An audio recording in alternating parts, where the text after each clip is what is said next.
Mutton நல்லா சாஃப்டா வெந்து வரணும், குழம்பு நல்லா மணக்க மணக்க சுவையா இருக்கணும். இந்த மாதிரி ஸ்டைல்ல மட்டன் குழம்பு எப்படி செய்யலாம் தான் இன்னைக்கு இந்த வீடியோல பார்க்க போறோம். இது வந்து செய்யறது ரொம்ப ரொம்ப சுலபம், எல்லாருமே செய்யலாம், அவ்வளோ ஒரு டேஸ்டா இருக்கும். முக்கியமா பிகினர்ஸ் மட்டன் குழம்பு ட்ரை பண்றீங்க அப்படின்னா இந்த மெத்தட்ல ஒரு முறை செய்து பாருங்க, அவ்வளோ அசத்தலா இருக்கும். இதை இப்ப நம்ம எப்படி செய்யுதுன்னு பார்க்கலாம். வெல்கம் டு டுடே சமையல். அதற்கு நான் இன்னைக்கு 3/4 கிலோ அளவுக்கு மட்டன் எடுத்திருக்கேன். நிறைய கொஞ்சம் எலும்பு துண்டுகளா பார்த்து எடுத்துக்கங்க, அப்பதான் வந்து அந்த குழம்பு வந்து நல்ல டேஸ்ட் கிடைக்கும்.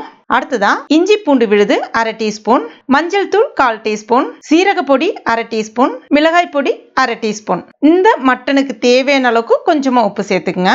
கூடவே 1/2 கப் அளவுக்கு தயிர், இது வந்து சராசரியா ஒரு 75 ml அளவுக்கு இருக்கும். சேர்த்துட்டு எல்லாத்தையும் ஒரு முறை நல்லா கலந்து விட்டுக்குங்க. இப்ப இது கிட்டத்தட்ட ஒரு 1/2 மணி நேரம் நல்லா ஊறணும். தயிர்ல இந்த மட்டன் நல்லா ஊறி வரும்போது அந்த மட்டன் வந்து ரொம்ப சாஃப்டா ஸ்பாஞ்சியா இருக்கும். சில சமயங்கள்ல மட்டன் வேகாமே போயிடும் இல்லையா, இந்த மாதிரி நீங்க ட்ரை பண்ணி பாருங்க. அந்த கிரேவியோட டேஸ்டும் சரி, அந்த மட்டனும் நல்லா சாஃப்டா சூப்பரா இருக்கும். இப்போ இது 1/2 மணி நேரம் இருக்கட்டும்.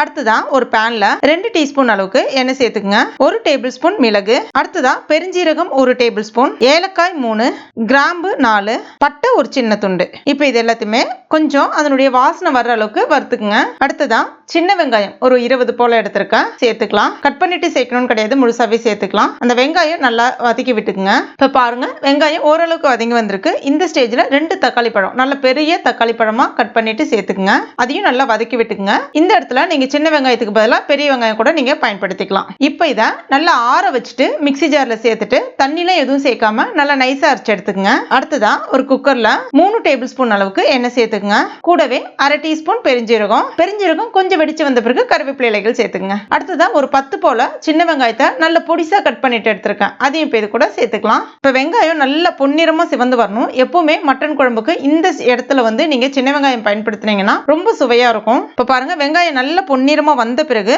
1/2 டீஸ்பூன் அளவுக்கு இஞ்சி பூண்டு விழுது சேர்த்துக்குங்க. சேர்த்துட்டு அதனுடைய பச்சை ஸ்மெல் போற அளவுக்கு நல்லா வதக்கி விட்டுக்குங்க. இப்ப 1/2 மணி நேரம் நல்லா ஊறி இருக்க அந்த கறியை வந்து இது கூட சேர்த்துக்கலாம்.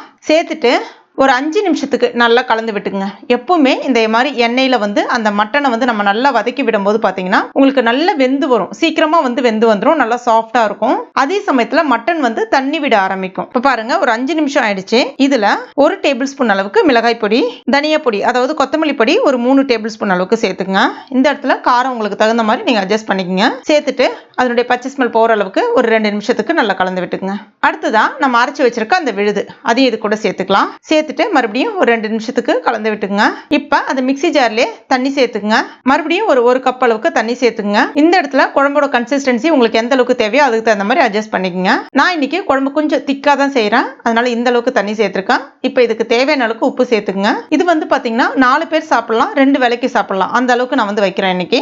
இப்ப இதை மூடி வச்சிடலாம். 5 விசில் வர்ற மாதிரி பாத்துக்குங்க. இப்ப 5 விசில் வந்துருச்சு, பிரஷரும் நல்லா இறங்கிடுச்சு. இதை இப்ப நம்ம திறந்து பார்த்தலாம். பாருங்க ஓரங்கள்ல அந்த எண்ணெய் எல்லாமே நல்லா பிரிஞ்சு வந்திருக்கு, கறியும் நல்லா வெந்து வந்திருக்கு. அந்த கறியோட எப்பவுமே அந்த கறி தனியா மசாலா தனியா தெரியாம இருக்கணும் அப்படின்னா மறுபடியும் அந்த குக்கர் திறந்த பிறகு மறுபடியும் ஒரு 5 நிமிஷத்துக்கு நம்ம கொதிக்க வைக்கணும். அதனால இப்ப இதுல ஒரு 1/4 டீஸ்பூனுக்கு குறைவாகவே கரம் மசாலா பொடி சேர்த்துட்டு கலந்து விட்டுக்குங்க.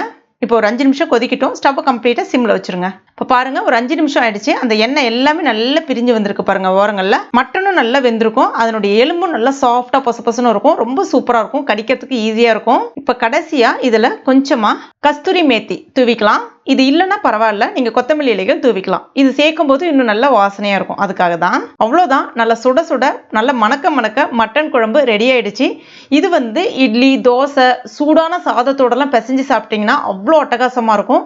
முக்கியமா நீங்க பூரிக்கும் கூட பரிமாறலாம், அவ்வளோ டேஸ்டா இருக்கும். கண்டிப்பா இந்த மெத்தட்ல நீங்க ட்ரை பண்ணி பாருங்க. கறி பாருங்க எவ்வளவு நல்லா சாஃப்டா வெந்து வந்திருக்கு பாருங்க. அந்த மட்டன் எவ்வளவு நல்லா சாஃப்டா அப்படியே குழஞ்சி வந்திருக்கு பாருங்க, ரொம்ப டேஸ்டா இருக்கும். கண்டிப்பா ட்ரை பண்ணி பாருங்க.